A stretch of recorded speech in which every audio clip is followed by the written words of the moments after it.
The Power Moms Network, empowering moms to lift the world.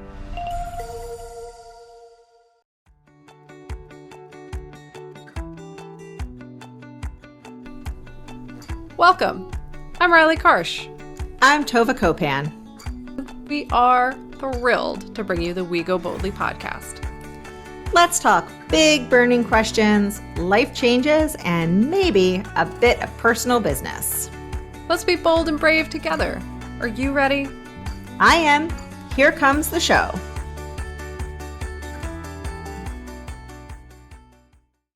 Hello, everyone, and welcome to We Go Boldly, the podcast where we celebrate women stepping into their power and living their most authentic lives.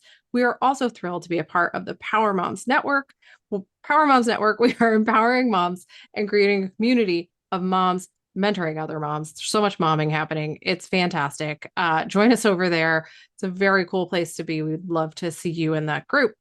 As a reminder to everyone, we have our weekly women's circle and we meet, weekly, surprise.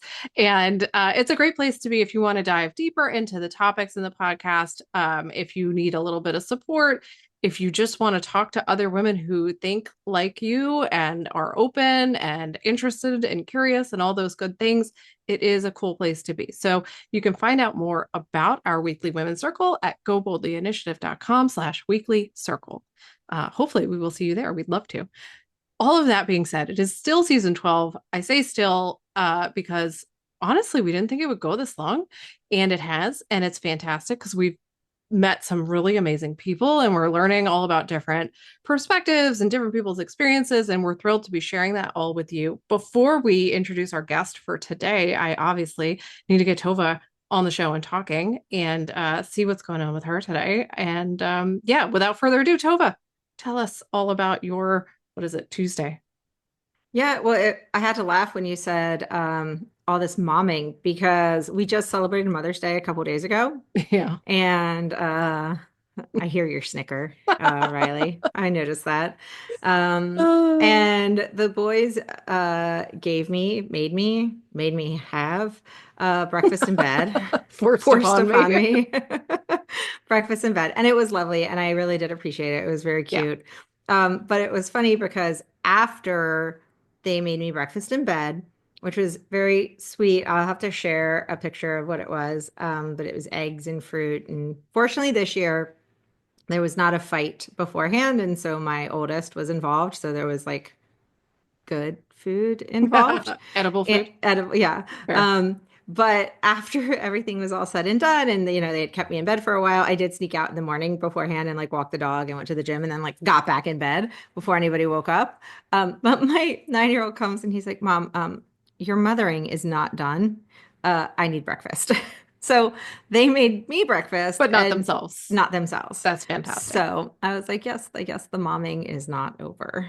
So much momming. Oh my goodness. Okay. Well, all of that being said, we made it through another Mother's Day. I am excited that no one was sick. There were few temper tantrums from all parties involved, and we made it through. But on to today's guest. I am very excited to talk to our guest today. And I think you guys are going to be excited too. He's new to us. Normally, like oftentimes we have people on the show that we already know. And Tova and I, before the show, were excited about we don't really know much about him and we're excited to get to know him. So today we are talking to Lawrence Harris. Lawrence is a 19-year-old youth empowerment speaker, author, and youth advocate with 4 years of speaking experience. He empowers young people through impactful talks, live events, and digital resources designed to build confidence, resilience, and leadership. He does not just speak in theory, but based on his own experience facing child abuse and CPTSD. With a growing audience on platforms like TikTok and Instagram, Lawrence connects authentically with youth organizers, educators, and change makers to inspire the next generation. His message is bold, personal, and rooted in real-life experience. We are really excited to talk to you, Lawrence. Welcome to the show. Thank you. It's fantastic to be here. You're so much younger than us. I'm so excited to talk to you. I know that sounds ridiculous, but we have people on the show oftentimes who are of the same generation as us. And I'm excited to get like a wildly different perspective from anything, that we've had, anyone that we've had on the show before. So we're thrilled you reached out. We're thrilled you're here. We're just excited to talk to you, especially given our whole context for this season is talking about being the author of your own story, sort of directing your own future, writing your own journey. And you're, at from our perspective, probably not from yours, but from our perspective, you're sort of at the beginning of that process. And we're really just like fascinated with where you're at, and sort of if you could talk to us a little bit about, how are you developing a vision for your future? How did you, when you were younger, even younger than you are now, how did you develop sort of that picture for yourself? Well, first I want to say that in regards to my age, I'm quite used to being the youngest one in the room. Yeah. I often had to place myself into rooms where it was uncomfortable, being the odd one out. Because growing up, I want to firstly chime in on who I am today. Because who I am today, the guy with a suit and his own business and speaking up on the stages, that's who I've built.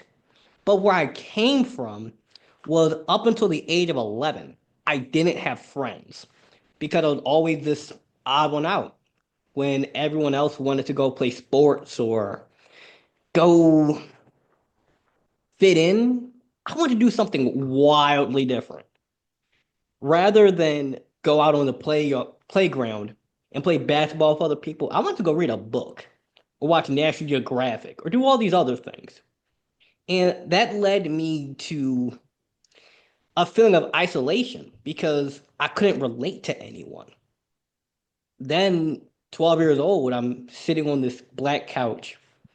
And for context, my mom and my dad are separate. So I'm at my dad's house, and his wife sees that I'm on my phone because my mom's calling to tell my sister happy birthday. But our dad would always make us leave our phones in the car. He never explained to us why. But I needed it to work on the school project, and she sees that my mom's calling and looks at him and says, "Are you going to let him talk to her in my house?" Because she owned the house. And one moment, I was just sitting there working on my school project, and the next moment, he just blacks my eye. And being the oldest sibling, it immediately struck me as now it is my responsibility to make sure that my younger siblings are safe at any cost. And it led me down a path of neglecting myself and losing connection with me because in order to keep them safe, I had to lose myself in that process. Around the age of 14, that's when at 13, he kicks me out the house. By 14, despite years of trying to get the courts to remove them from his house, they just weren't listening because they're dragging their feet and thinking that, oh, well, no, what if this and what if that? And we got to make sure. And I'm like, make sure I have photo and video evidence proving what I'm saying. But finally, they let them out of his house. And now I can have a breath of fresh air and look at myself. And when I was 15, I'm looking at my bathroom mirror and I just started asking myself, why? Why did he treat us like this? Why did I go through all of that? Why did I feel as if nothing I ever did was good enough?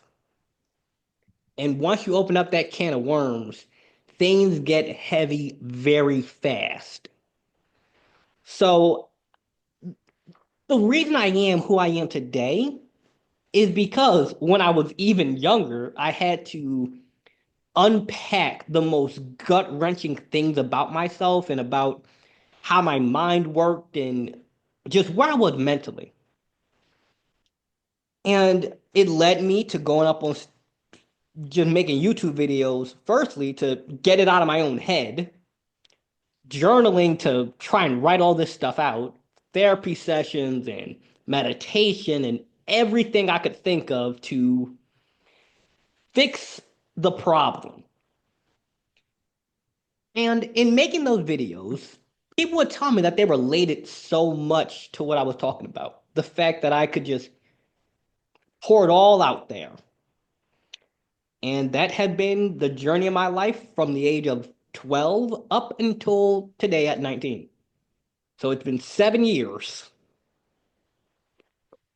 Um, Having the ability or I think the knowledge to know that you need to get it out in it is a gift in itself to know that like there's stuff in here that I don't I I shouldn't have to carry. Like I need Yeah. to get it out, whether it's like you said through therapy or journaling. How, as a 14-year-old or 15-year-old, how did you know that? Like I wish I had a better way to ask the question, but just how did you know that? Well, at 15, I didn't inherently know that I need to get this out, but I understood that this feeling isn't normal. This feeling isn't right. Because the way I describe how it was is imagine if you were taking a really hot shower, but you have no skin. So everything hits you and it burns more than the last time, and you don't get used to it. And the only way to get through it is to walk through the burning shower. That's what a CPTSD is. It's the full name of it is complex post-traumatic stress disorder. People typically think of PTSD as the war veteran, where if you pop a balloon near his head, he'll jump behind a couch because he thinks he's back in Vietnam. Whereas complex PTSD is every single thing makes you hyperly vigilant at all times. So I had to figure out how my own brain actually worked, like the neuroscience of it, and then reverse engineer that to explain it in a way my therapist could better understand what was going on in my head. And for me to also get through it. Because it wasn't just me, it was my mom helping me through it, my therapist, friends, family. And at that time in my life, I was quite a headache to be around. But I didn't mean to be. And somehow they understood that. They understood Lawrence doesn't even mean to act how he's acting. He just doesn't understand right now. So let's bear with him. So I hope that answered your question. It was help from multiple people who helped me get to the point of realizing that this feeling isn't normal.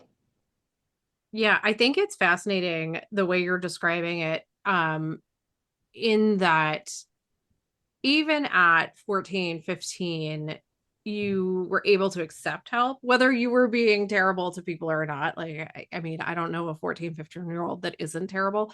But it's the self-awareness to go, okay, these people are saying this to me. I probably should do something about, whatever I'm feeling or how I'm acting or the way in which I'm interacting with the world and myself. And that takes a level of self-awareness that I think is not necessarily easy to attain. Like I know 40, 50-year-olds who don't have that, right? And so I want to dig deeper into where that's coming from for you. If that's, is that a part of your temperament? Is that a part of just I'm just born this way. I just really like self-reflect and that's how I am? Or is that something, is that something that is reflected in other members of your family or your support system or whoever's around you and was around you even before kind of the traumatic experience that you're describing happened? And I would imagine that's not the only traumatic experience you've had. But even before that, like, were there things in your life that allowed you to gain the willingness, the openness? Because you have to be open in order to have any kind of therapy that is successful or people reaching out to you and have it be successful. You have to be open to those things. And my experience in my own past traumas and like in dealing with other people who have trauma is it's very hard to be open, right? It's hard, it's scary, and it's, as you said before, it's uncomfortable. So I'm curious if you could talk to us a little bit for our listeners to understand more of what that was like for you, where that's coming from. Well, on the aspect of being very introspective, it first began as a child. I always wanted to know why to things. Like, why is the sky blue? Oh, because it is. But why is it blue? Isn't it red or green or all these other colors? Because it is. Okay, well, why do we see blue? Because if our eyes work differently, we wouldn't see blue, we'd see green. So why do we see blue? And that transferred into things such as, why do I feel this way? Okay, Lawrence, you feel upset because of what your dad did. Well, why did he do that? I don't know. I asked, never got an answer. Okay, Lawrence, so what can we do with what we know to feel better? We have to find a solution. What solutions are available? And then I went on Google and searched up how to feel less stressed. Okay, meditation, let's try that. Journaling, let's try that. Therapy. My mom was actually the one who got me into therapy when I was 12 because she noticed that, oh, he's getting really quiet now. And I'm a very talkative person. I always was, and I still am. But when I suddenly started to get really quiet and distant and hesitant around people, that's when she knew, let's get a, let's do our best to contain this before it spirals out of control. And on the note of trauma and it being hard to accept help, after years of thinking about this, I found the perfect analogy for it. Have you ever tried to feed a stray cat? Now, stray cats, they want you to feed them. They know they want food, and they know you're offering food, but they won't take it because they've been hurt by people. They will hiss and claw and scratch and do all these things, yet they're mad when you stop feeding them. And they're like, why doesn't anyone feed me? You're scaring them away. But they don't know in that moment that they're scaring people away. They're just acting out of what they've been taught. They've been taught people will hurt me, so I'm going to hurt you before you get the opportunity to hurt me. And the only way to get a stray cat to eat from you is to put the food there, leave, let it go to the food, and then when you come back, wait for the cat to come to you. So when people saw how I was acting, they understandably and out of care would say, Lawrence, you need to stop this, you need to change this, you need to grow, you need to do this. But it feels like a personal attack because I trusted people, people hurt me, and you put this blanket statement over everybody. Even the people who want to help you, you start to see them as they're going to inevitably hurt me because somebody else hurt me. I know you didn't hurt me, but I know someone did, so I'm not going to give anyone the chance. And to help me, you have to get close to me. But when you get close to me, you can hurt me. And the only people who can backstab you are the ones who you give the opportunity to. So that amount of introspection and self-reflection really came because I felt as if there was no way out, but I was going to find something that would work. And there's a certain level of desperation where people will resort to anything to feel better. And that's when people end up becoming addicted to things. They have all these vices, they go down self destructive patterns, they go out and hurt people because they've been hurt. And you cannot really blame them for how they act because they have a valid reason. Their reason is pretty darn valid. Their behavior and the way they go about it is self destructive, but the underlying root makes a lot of sense.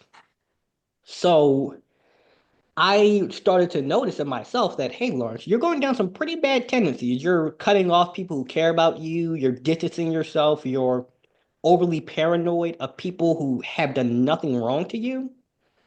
So we have to stop this, before you end up burning every bridge that is ultimately meant to help you, you're just scared to cross it.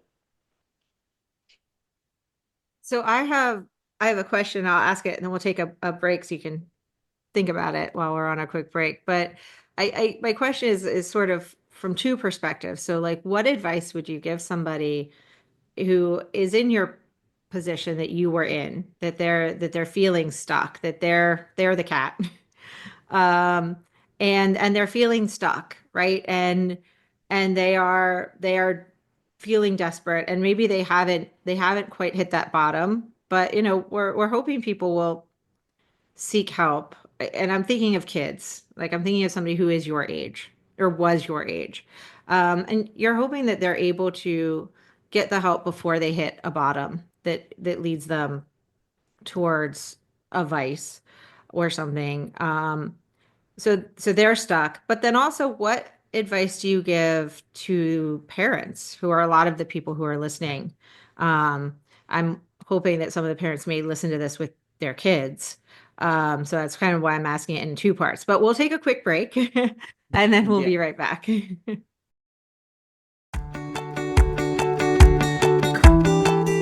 Well, hey there, Dream Chaser. Are you ready to make the next 12 months of your life unforgettable? Introducing the Year of You, a groundbreaking new goal system group that's about to redefine the way we approach personal growth. Join us with a community of like-minded individuals committed to unlocking their full potential. With expert guidance, personalized strategies, kind-hearted accountability, and a supportive network, the Year of You is more than just a goal-setting group. It's a whole movement. Don't just dream about it, achieve it. Click in the link in our show notes, or go ahead and visit us at goboldlyinitiative.com/year of you to learn more today. Let's embark on a transformative journey together towards becoming the best versions we can be. The Year of You, where your goals become reality. All right, so welcome back. So before we took our break, I said I asked you, what advice would you give? And you can answer for either group first, but sort of if you're giving advice to either kids who are feeling stuck and maybe they know they need help, or maybe they don't know they need help yet, but they know just it does not feel good. Something is not right, and they're stuck. And then also their parents or their caregivers or their teacher, the people who love them. What advice would you give them? I would say, firstly, for kids going through similar things as I did, or you feel like you're stuck, you're at this bottom, take it one day at a time. As cheesy as this advice may sound, it's what got me through it. Because when you feel like there's no way things can get better, just make today better. Find one good thing about your life. I have all 10 fingers. I'm not blind. I have both my legs. Start that simple. And then get a diary. Write it down. Even if you don't know what to write, even if you've never journaled before, just write your thoughts. Because if you let it stay bottled up in here, it's going to eat you up from the inside out.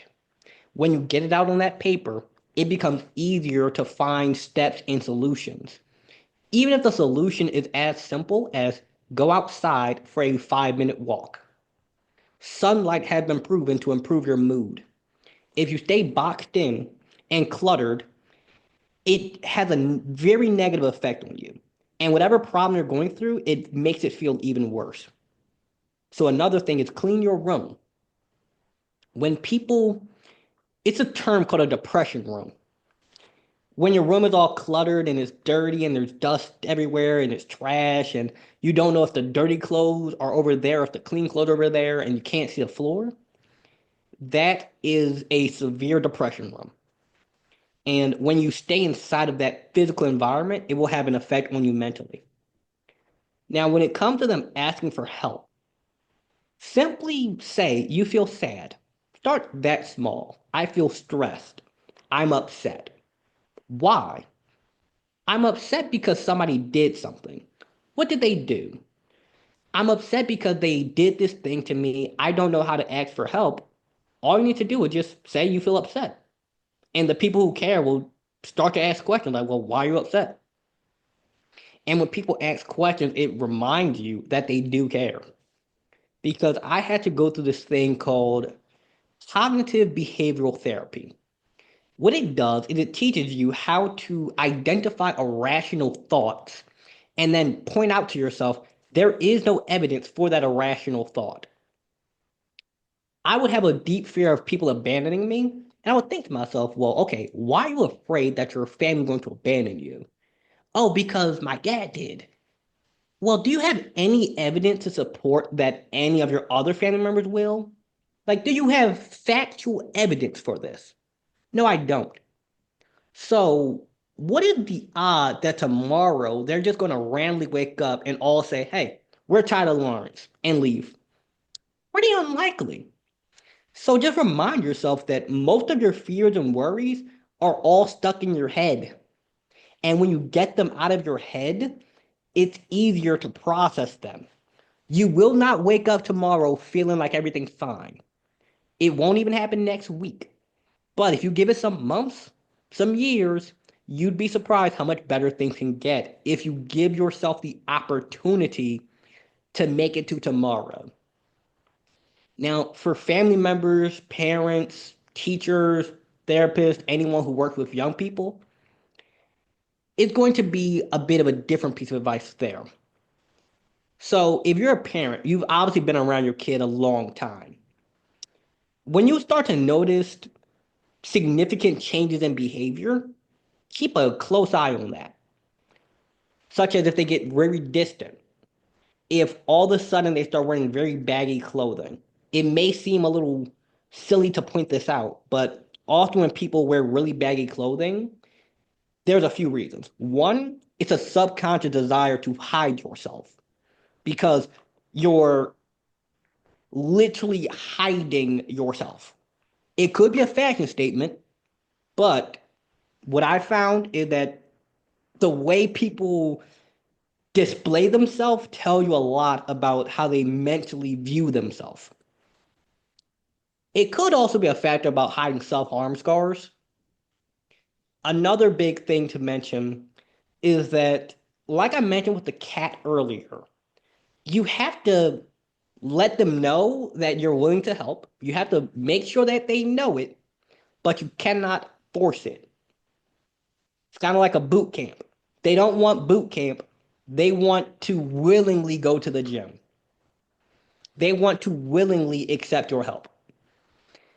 Now, there are cases where you might want to be a bit more, I don't want to say pushy, but persistent in letting them know that you're here for them. Because some of the best words you can ever tell somebody is, I'm here for you, and actually ask them why is their day good? You ask somebody, okay, how are you feeling? I'm fine. I'm okay. I'm all right. Most of the time, people aren't. It's just a automatic statement people say because that's what you're expected to say. Well, tell me why you all right. Why are you having a good day? Why are you okay? And this will do one of two things. Either they will tell you that they're actually not and they just said it because they thought you didn't care, or on their own, they will start to identify things that made it a good day or that made it okay. Nothing bad happened today. That's a good thing. Nothing stressed, nothing super stressful or out the ordinary happened. That's a good thing. And on their own, they'll start to accept your help because they don't feel like you're force feeding it to them. I love all of those things that you just said, and I appreciate the way in which you are presenting the information. I think as, as a parent of a teen, right? It is I'm always looking for people who can talk to them, talk to my kids, and they'll hear it Whereas, like I could say the same things that you've said and they'll be like, yeah, whatever, mom. Okay, mom.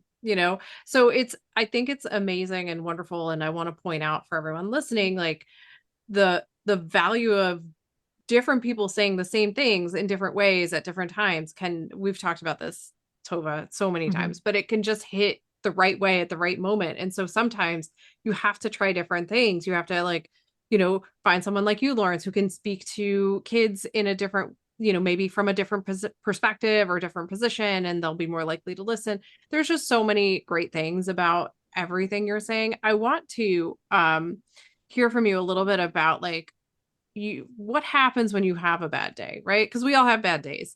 And so I talk about this with my daughter a lot, and because she's like, oh, but it was a really bad day, and what if it's never not a bad day? Which obviously is not going to happen. Like we all go up and down, and that's life. um Talk to us about like when you're having, like when you're like everything feels like garbage and you're just having a bad day. What's your, like, how do you deal with that? What do you do? How do you get yourself back on track so you're, again, like, so those thoughts and those intrusive thoughts that we all have aren't running the show, so you're running the show? What do you do? Yeah, that's actually happened to me pretty recently where I was working on a bunch of emails, I'm trying to record these videos, and everything just started overwhelming me. In those moments, one thing I often do is just I take out my journal and I start writing at that moment. I start writing like, okay, I'm feeling overwhelmed. What's going on? I'm not sure how to fix this. You got to write it down. That's that is one of the best piece of advice I can give people. Get a journal because after a year, you can look back and say on May 13th, 2024, what was I doing? What was I thinking? How did I feel? And you can see how you've grown. And remind yourself that more than likely you overcame worse stuff than what you're going through right now. Because, yeah, you could be going through a major tragedy right now. Like, this could be the most insane thing you've ever overcame. Your house just burnt down. Your grandma got hit by a bus. You got hit by lightning. Your dog got ran over. Okay, that's probably the worst thing that's ever happened in your life. But your school is your school has a huge test coming up and there's a lot of pressure. You're late on a light bill. Your house isn't getting foreclosed on, but you're late on your light bill. That's pretty stressful.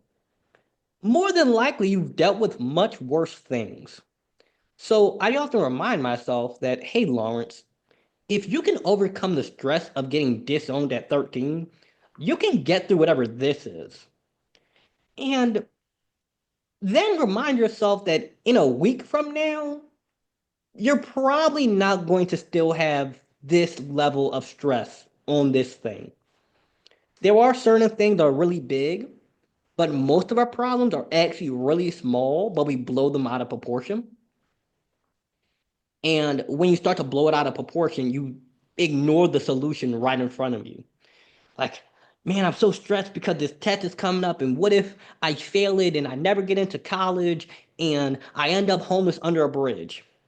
You blow it so far out of proportion when the obvious solution is get a math tutor, study, prepare, do your homework on time, ask the teacher if they can explain it to you after class. The solution is right in front of you. But when you blow the problem out of proportion, you ignore the fact that one, I've been through worse. Two, this won't matter in a month from now. And the solution is right there. So whenever I'm having a hard day, I just remind myself that I've been through worse. And once you've gone through worse, you realize that this isn't really that bad. I think so we often talk about how we don't like silver linings because while it's always good to look on the bright side of things, that's a difference than just like always finding the good in the silver lining that can sometimes be fake. But I like what you're saying because you are keeping things in perspective. And I think when you are, if anyone who's listening and has written in a journal, it is hard to blow things out of proportion in a journal because once you do start writing it down, like no one else is listening. So you can't be like, and then, oh my gosh, I'm never going to get in. Like, once you start, I can look back at my journals that I've kept since like I was a teenager, and they start sometimes really wild. And then, but like by the end, by the bottom, it's like, okay, so this is what I'm going to do. I'm just going to go take, like what you just said, like you get to the next steps because Yes. there's no one there confirming the worst case scenarios for you. You're, Yes. you're just sort of talking it out and you're like, oh yeah, okay. I probably should just go study now. Um, Yes. And once you found the solution, another thing I'm gonna chime in on is okay, let me fix that. Just give me a second. Yep. Yeah, my office has like motion sensitive lights, so if I stand still too long, we can actually keep that in there. I find it kind of funny when it yeah, happens. that's great. But I want to chime in on the fact that your thoughts create. Okay, so your body is kind of like a giant electrical computer, and your thoughts create signals, and those signals create a frequency that goes out and through the wonders of the universe causes things to happen in your life. It's like, have you ever been thinking of a specific friend you haven't spoken to in weeks or months, and all of a sudden you start thinking, huh, I should call that friend. Phone starts ringing. Who is it? That friend. That's Yep. your signals going out and causing things to happen in your life. And when you start to think it's never going to get better, everything sucks, my life is so terrible, oh my gosh, everything's falling apart, the universe is like, okay, this is what you want? Here. And you get more problems. You will find problems even if your life is good because you keep focusing on problems. So you're going to find more problems like, oh my gosh, I lost so much money this month. And you're focused on the fact that you've lost so much money, but you're not paying attention to the fact that you made $5 million. And your problems, and a lot of our problems are things that other people pray for. Man, my apartment is so small and my bank account is so low and I'm eating ramen noodles every night. The homeless guy wishes he was eating ramen noodles every night.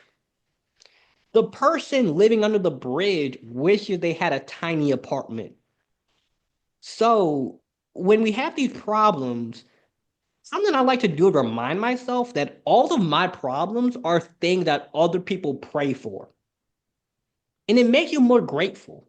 You start to be grateful that you have the opportunity to be late on your light bill because other people don't have lights. They just have candles. And then there's other people who don't have candles. They have the sun.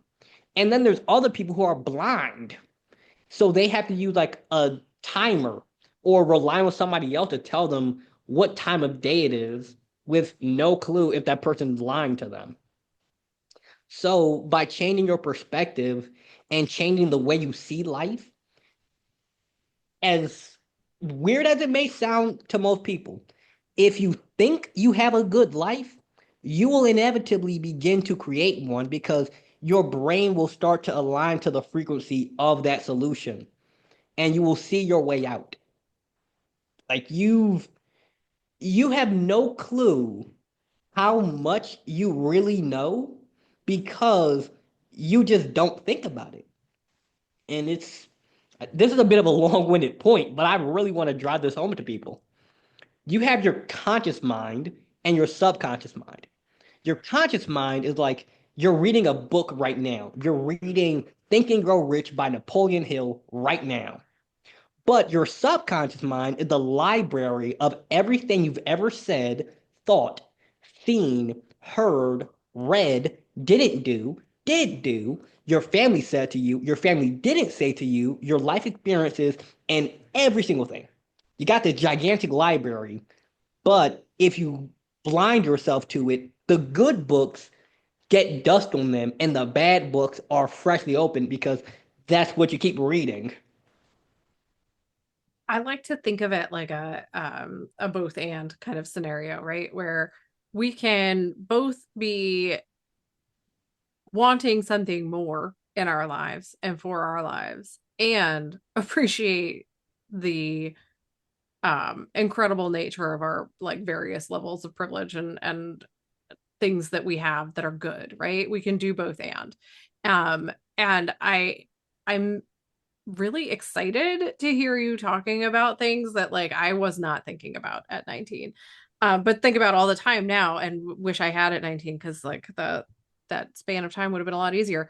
I think talking to kids and talking to young adults about their capacity for interacting with the universe around them, right? That we can create our own reality. And Yes. acknowledging at the same time, like, also reality is reality, right? Like, you do have to pay your bills. You do, maybe your apartment is small. Maybe, I don't know, things are happening in your life that you don't want to be happening. So we could do both. And I think it's really Yeah. important to recognize, that life is not linear and that things are not, black and white. It's not all or nothing ever, right? Like there's so much nuance in there.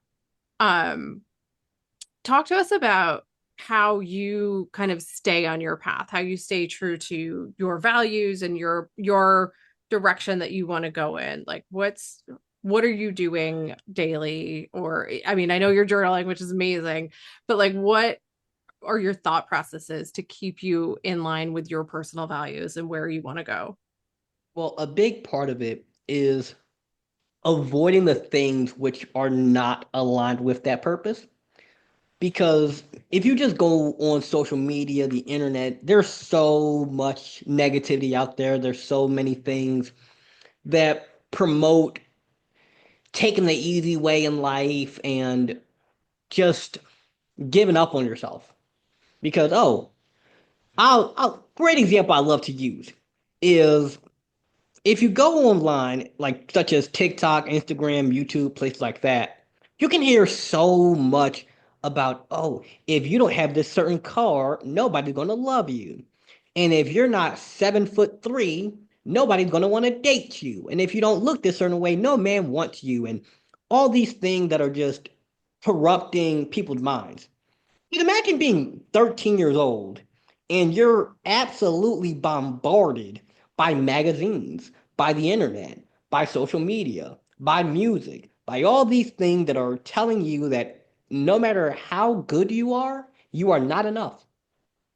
So, one thing I do to remind myself and stay on this path is I just have to have an unwavering belief in myself. You have to write out what matters to you? What values do you want to live by? And then build your life around these values and ask yourself before you do something, is this aligned with my values? For me, it's authenticity, creativity, respect, and bold courage. Is what I'm doing right now aligned with that? Yes, it is. Is what I'm thinking about doing aligned with that? No, it isn't. Don't do it. Because when you start to allow everybody slips up, I do too.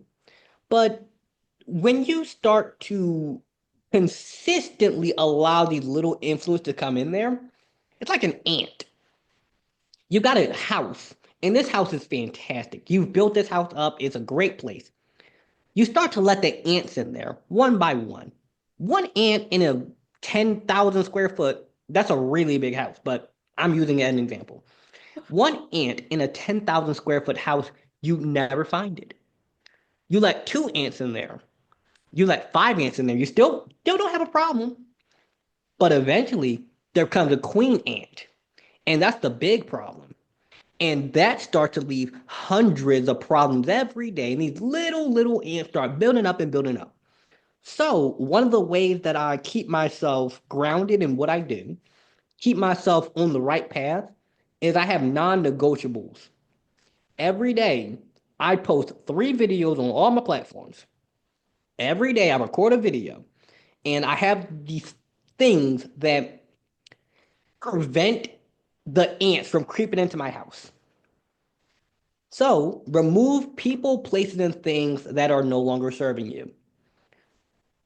best way I could put it is when I first started all of this, 15 years old, and I got the idea, okay, I'm going to start speaking on stage and I'm going to do this, I'm going to do that, I'm going to help people. What do I need to remove from my life? Before I began adding things in and trying new stuff, I had to remove things. That meant I had to remove friendships. I had to remove family members. I had to remove relationships. Not because I had anything against them as people, but I realized that, hold up, their habits and way they live and what they're saying about me and how they're treating me, it's breaking down the world that I'm trying to build. And that's a painful sacrifice to make, but it's necessary. Habits I had, like I used to love playing video games. Absolutely loved it, as any teenage boy would. Here's the issue though. 2 hours a day after 1 year is over 800 hours. Or in other words, 20 days. More than 20 days, actually. Yeah, more than 20 days. So, would I rather spend almost a month playing video games or put this month of my life towards improving it? I had to make the necessary sacrifice, and I took the TV out of my room, put it in the basement. I have not had a TV in my room for the last 2 years because you have to be willing to do what it takes. And every time when something tries to come into that world and hold you back and tell you that you're not good enough, you got to block it out. It's hard to do. I know it is. But if that means you got to block random pages on social media, do that. Because if you surround yourself with a lot of negative influences and people on your For You page telling you how, oh, you need to have a Lamborghini or nobody's going to love you, it does something to you over time. So surround yourself with the people, places, and things that are supportive to you. Create habits and systems that gives you a rhythm that ultimately builds you up. One of the best books I've ever read was Outwitting the Devil by Napoleon Hill. He is one of my favorite authors. And in it, he discusses this thing called hypnotic rhythm. It's pretty much how if you do something over a long enough span of time and you don't think about the fact you're doing it, eventually you'll just keep doing it without any awareness of it. When you tie your shoes, you always tie them the exact same way, with the same hand, at the same speed. You tie your shoe the exact same way, unless you become aware of it. So, when you're surrounding yourself with people, places, and things that are ultimately holding you back, over a long enough span of time, it just becomes part of you. The good thing, however, is that if you break that cycle and you surround yourself with the people, places, and things that build you up, that too will become a part of your identity. And whatever you identify as, you will do.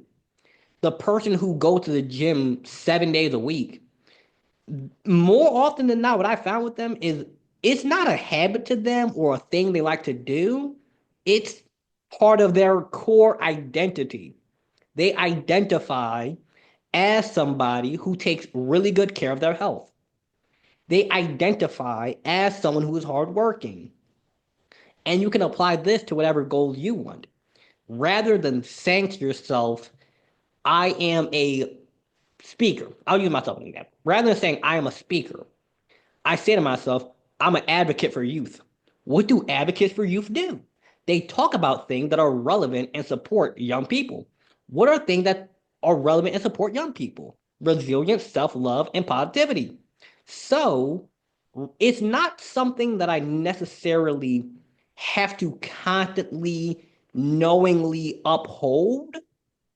It was at first, but after a long enough span of time, you just do it. It's like breathing. It's hard to do at first, but once you figure it out and you do it a long enough span of time, you just naturally will uphold the reality that you want, and the one that you don't want can't even infiltrate.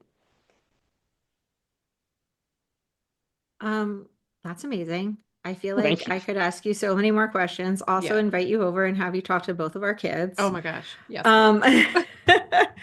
but as always, we just need to have you back. And we've taken it up a lot of your time. I think we're going to take one more quick break, unless Riley, you have more questions or one Let's question. take a quick break. I have one question before we dive into our Okay. quick responses. All right. So we'll take a quick break and we'll come back. And Riley, you can kick us off with your question before our quick response questions. Hey there, Pod family. Have you ever wished you could stay in the loop with a little slice of transformation and inspiration delivered straight to your inbox? Well, you're in luck because now you can. Introducing our fantastic newsletter, your VIP pass to all things exciting and informative. Join our community of growth minded souls. Get the hottest topics delivered right to your inbox. It's quick, easy, and totally free. Just head over to our website at goboldlyinitiative.com and sign up for our newsletter today. Don't miss out on the next big thing. Stay connected with us. Subscribe now and get ready for some big, bold love.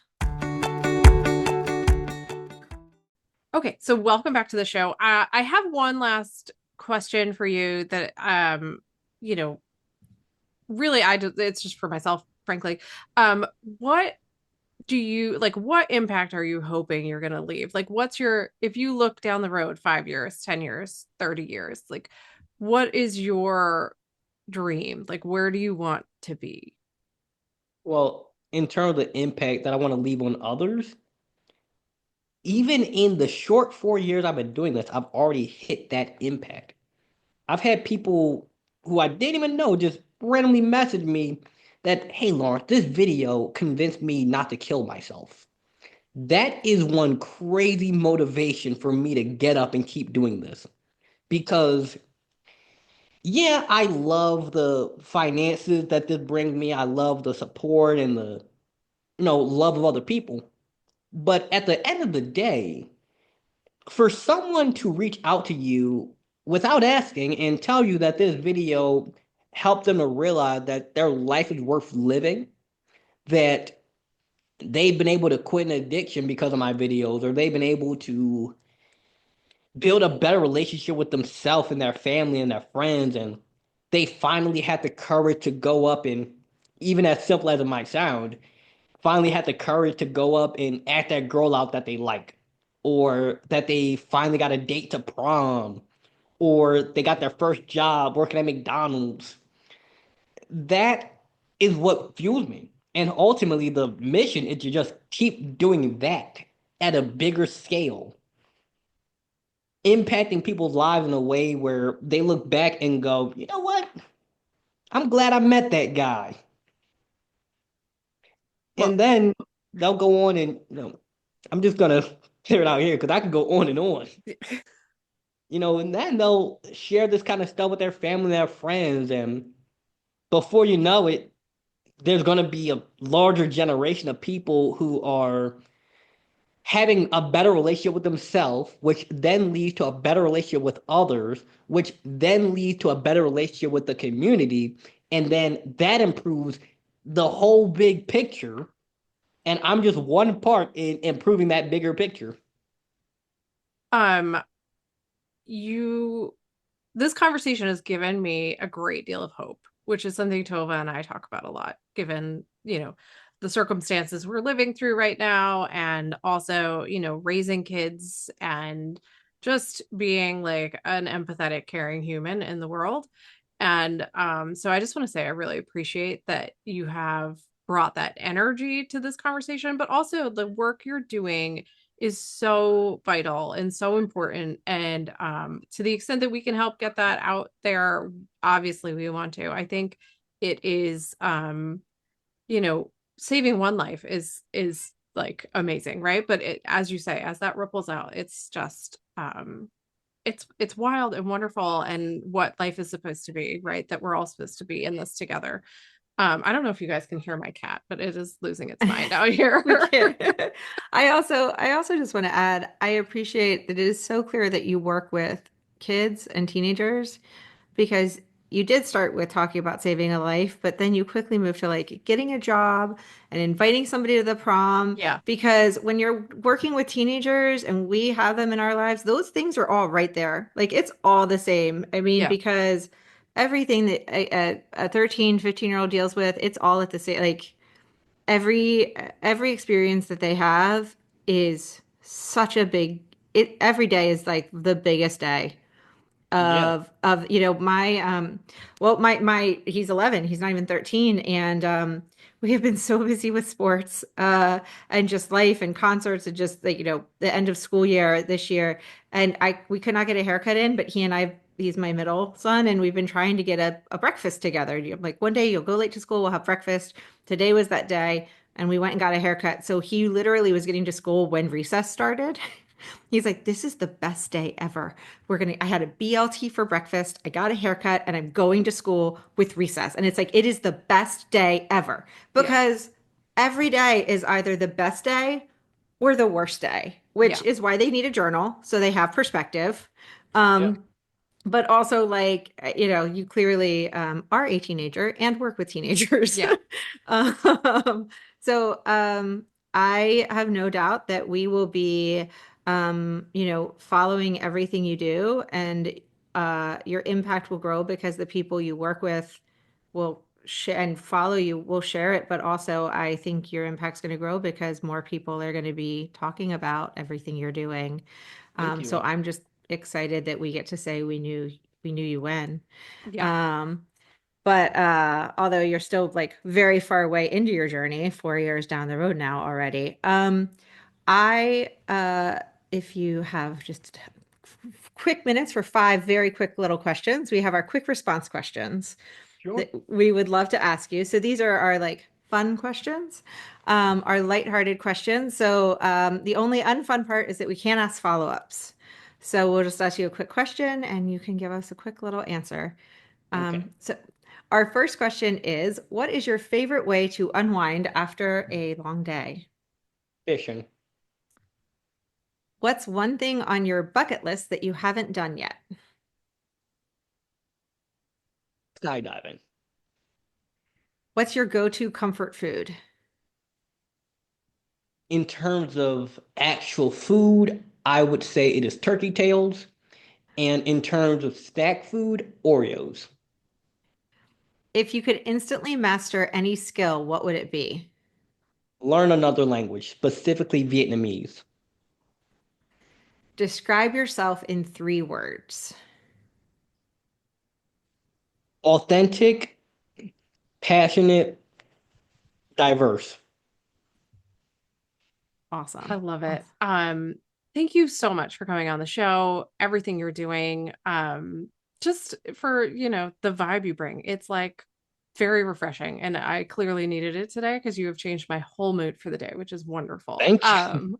Can you share with our listeners where they can find you, like online, like how do they follow you, all those good things? My Instagram, TikTok, and YouTube are all Lawrence C. Empowers. Very easy to find me. Excellent. My Well, website, go Lawrence ahead. C. That's it. Very Okay. easy to find. Okay. Well, we will share that in our social media as well, and in the show notes for this episode, so everyone can follow along with your story and everything you're doing. As I said, we're thrilled to have you today. It's been lovely talking to you. We really appreciate it. And Tova, unless you have anything else to add, I think we'll leave it at that for the week. Yeah, no, thank you so much for joining us. All right, everyone. We will be back I next appreciate week. being here. We'll be back next week with another episode of season 12, talking all about how you can write your own story. You can be the author of your own future. So until that happens, everyone, have a wonderful, wonderful week. Thanks so much for listening to We Go Boldly podcast. We know you're busy and we love spending time with you. If you enjoyed this week's episode, let us know. Head to Apple Podcasts right now to rate and review our show. While you're there, be sure to click that subscribe button. Want more Us Time? Follow us on all the socials at Go Boldly Together. Want even more Us Time? As in all the coaching pizzazz. Find us at goboldlyinitiative.com for all the info. We will be back with more excitement, research, and deep thoughts next week. Until then, keep on being the bold, brave, amazing people we know you already are.